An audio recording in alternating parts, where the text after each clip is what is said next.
تو آپ علیہ الصلوۃ والسلام نے مسجد نبوی کے فضائل بھی بیان فرمائے ہیں، یعنی اس مسجد کو ایک خاص مقام حاصل ہے۔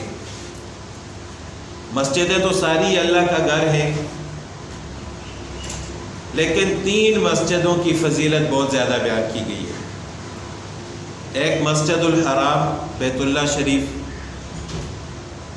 مسجد نبوی صلی اللہ علیہ وسلم، اور مسجد اقصیٰ۔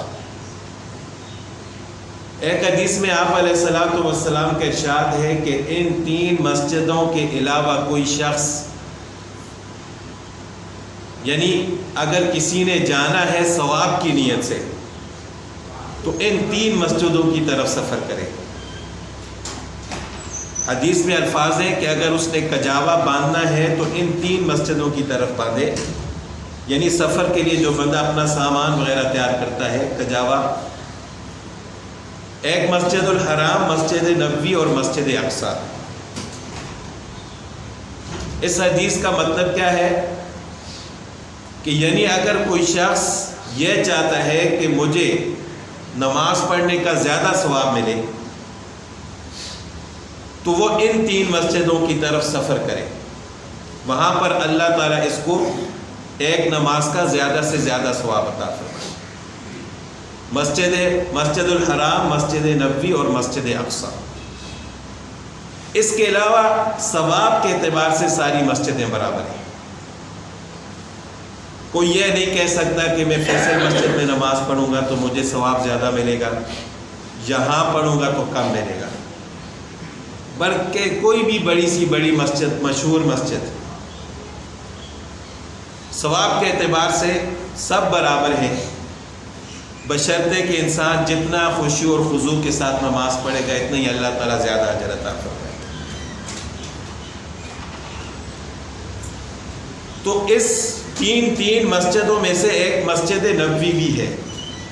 پھر روایات میں آتا ہے کہ جب رسول اللہ صلی اللہ علیہ وسلم مسجد نبوی میں خطبات ارشاد فرمانے لگے،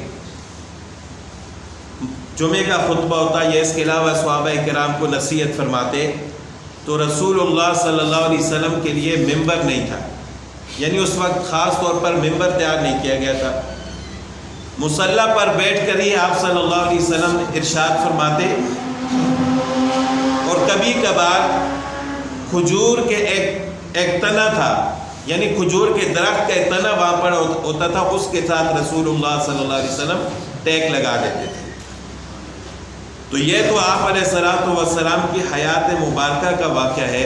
صحابہ کرام فرماتے ہیں کہ ہم نے دیکھا کہ جب رسول اللہ صلی اللہ علیہ وسلم کے لیے باقاعدہ ممبر تیار کیا گیا اور اس کھجور کے درخت کے تنے کے ساتھ رسول اللہ صلی اللہ علیہ وسلم نے ٹیک لگانا چھوڑ دی تو وہ کھجور کا تنا اس طرح بلبلا کر رونے لگا جس طرح چھوٹا بچہ روتا ہے، باقاعدہ رونے کی آواز آ رہی تھی۔ پھر آپ علیہ الصلوۃ والسلام نے اس پر اپنا دست شفقت رکھا تو وہ خاموش ہو گیا۔ اور جب بھی پھر رسول اللہ صلی اللہ علیہ وسلم ممبر پر تشریف لاتے تو پہلے اس کھجور کے تنے پر اپنا شفقت پر ہاتھ رکھتے تھے، جس کی وجہ سے پھر وہ روتا نہیں تھا۔ تو اس طرح اور کئی مثالیں ہیں کہ جانور اور بے جان چیزیں بھی آپ صلی اللہ علیہ وسلم کے ساتھ محبت فرماتی تھی، جو کہ رسول اللہ صلی اللہ علیہ وسلم کے رحمت للعالمین ہونے کی دلیل ہے۔